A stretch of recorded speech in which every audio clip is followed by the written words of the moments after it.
Hello friends, good morning. Welcome to my amazing Parasa channel Physics Universe. I hope you are all fine at your home and we are enjoying this online lecture. So guys, today's our topic is zeroth law of thermodynamics. ये basically जो भी law है इसको हम लोग एक example से अगर समझे तो we have one adiabatic wall and in this adiabatic wall we are connecting three different mediums. तो अगर यहाँ पर अलग अलग वॉल से उसको कनेक्ट करेंगे तो if this is our gas A, this is our gas B and this is our gas C. Okay, so this are gas molecules, A molecules and B molecules. तो तीनों गैस अभी अलग अलग temperature पे रखे हुए हैं यहाँ पर. तो यहाँ पर ये जो वॉल है अभी मैंने यहाँ पर जो रखी है ये wall, it is diathermic wall.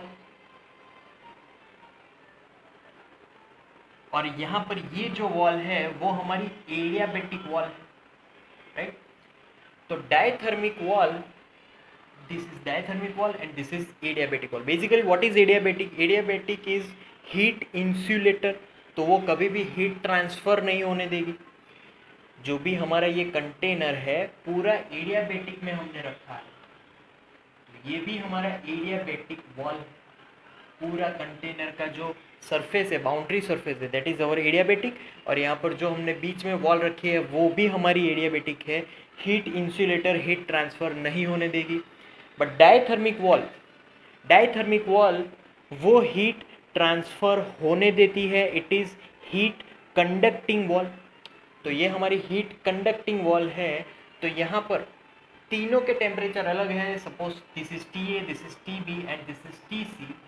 तो बेसिकली यहाँ पर क्या होगा, तो धीरे धीरे यहाँ से हीट ट्रांसफ़र नहीं हो सकती, पहली बात ये. तो यहाँ से हीट ट्रांसफ़र होगी ऊपर क्योंकि ये डायथर्मिक वॉल है. यहाँ से भी हीट ट्रांसफ़र होगी नीचे, ये भी डायथर्मिक वॉल है.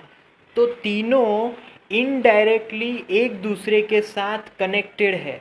भले ही ए और बी डायरेक्टली कनेक्शन में नहीं है, but A and B are connected with C indirectly. So A B direct connect नहीं है, ए बी उन दोनों के साथ सी कनेक्टेड है.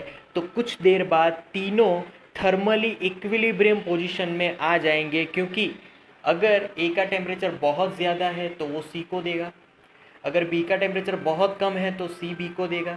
तो थोड़ी देर बाद तीनों थर्मली इक्विलिब्रियम में आ जाने वाले हैं. इसी को जीरोथ लॉ ऑफ थर्मोडायनेमिक बोलते हैं कि if two gas containers are not directly in contact with each other but the third one is directly contact with these two containers, then there will be thermally equilibrium. इसी को zeroth law of thermodynamics बोलेंगे. अगर मैं यहाँ पर दूसरा example लूँ तो दूसरा एग्जांपल में again we have adiabatic wall which is at boundaries. यहाँ पर ये हमारा सी कंटेनर है. सिमिलरली यहाँ पर ये यस, यहाँ पर भी ए और यहाँ पर बी, यहाँ पर ए, यहाँ पर बी. और ये अब हमारा है डायथर्मिक वॉल. मैंने अब वॉल चेंज कर दी है. This is now our diathermic wall and this is our adiabatic wall. तो आप यहाँ पर टी सी, यहाँ पर टी ए और यहाँ पर टी बी. अगेन ये हमारा एडियाबैटिक वॉल है जो कि कभी भी हीट ट्रांसफ़र नहीं होने देगा.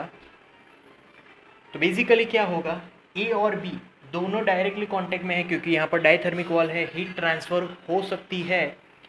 तो ए और बी थोड़ी देर बाद दोनों सेम टेम्परेचर में हो जाएंगे, बट सी का जो टेम्परेचर है वो सारी जगहों से बंधा हुआ है एडियाबैटिक वॉल से.